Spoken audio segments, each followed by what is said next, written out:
Catastrophic, reckless, irresponsible, devastating.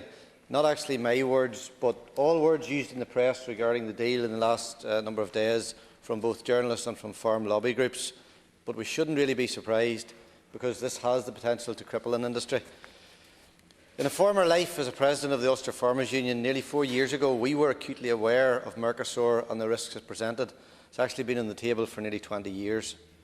We always were fearful that agriculture and food would be used as trading chips or bargaining counters in any deal.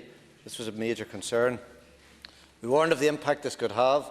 We warned about potential damage and warned about the devastating effect it could have specifically on our meat industry. And lo and behold, it has happened. And the risks it presented 4 years ago are exactly the same.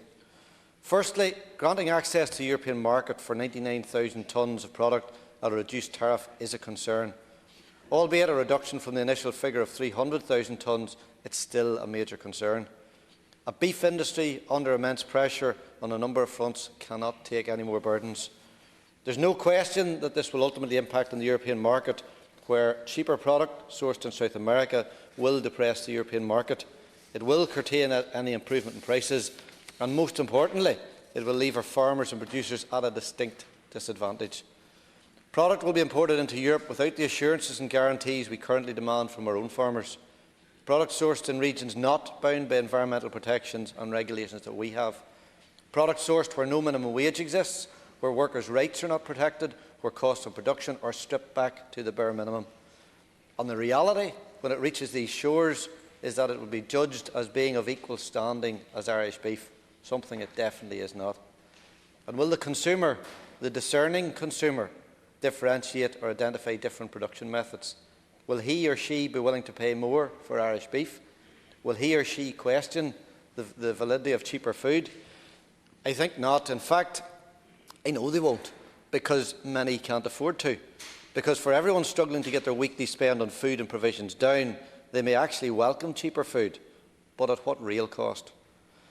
On this island, we have world-leading standards for traceability, for animal welfare, for food safety, environmental protection, addressing all the concerns consumers may have regarding where their food comes from and how it's produced. This deal actually presents double standard policy, completely discriminating against our own farmers and producers. However, Minister, it must be stated that it's not bad for all sectors, as you rightly indicated. The dairy sector is set to gain and possibly capitalise on opportunities. And examples you highlighted were in the cream liqueurs, cheese, milk powder and infant formula. And I have no doubt that there are many other sectors of trade and industry that will actually benefit from the Mercosur deal. The European car industry is one specifically, with many others openly welcoming it.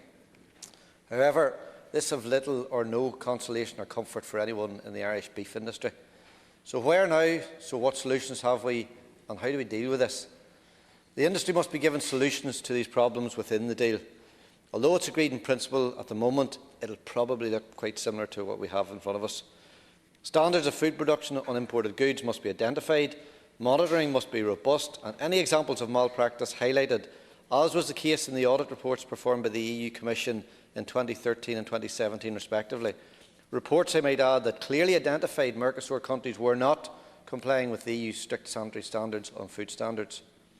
Furthermore, as regards sustainability, it will be imperative that the Mercosur countries are held to account, with binding commitments to the Paris Climate Agreement, under which Brazil has committed to end illegal deforestation by 2030 and to restore and reforest 12 million hectares of forest, something at the moment we see very little evidence of.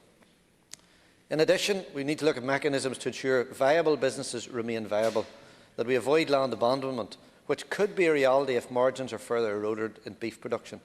And we must ensure that assistance looking to underpin sustainability and profitability is implemented. Additionally, we must also educate consumers to question food, its sourcing, its integrity, and to place food procurement as a much higher priority in their value set. The consumer must get all the facts and all the information to make informed decisions when they purchase. Minister, this hasn't been a good week for Irish beef producers, and I understand that a lot of people liken this to the boy who cried wolf, but be under no illusion, the wolf is at our door and this threat is real. This has created another layer of uncertainty in an industry facing unheralded pressure from lack of profitability and environmental concerns, veganism, vegetarianism and alternative proteins, and draws into question its sustainability and its future. But one thing's for sure, If we don't protect this industry, we will lose this industry. The reality is that, as has been demonstrated by a number of scientists and academics, livestock production and beef production will be a critical component of maintaining a healthy environment, the rural landscape, returning nutrients to soil, maintaining pastures and uplands, and a vital player in the business of carbon management. This ideology of a world of vegans and vegetarians, devoid of livestock, planted with fruit and vegetables, is also proven to be unsustainable. Livestock production and beef production will be part of the mix for a healthy planet. In conclusion, Minister, we must deal with uncertainty and give clarity. We must support sustainability and ensure margins. We have the deal, we have 2 years of legal process, and we must engage immediately to protect those who will be most affected. Thanks, Senator. Leader, do you want to?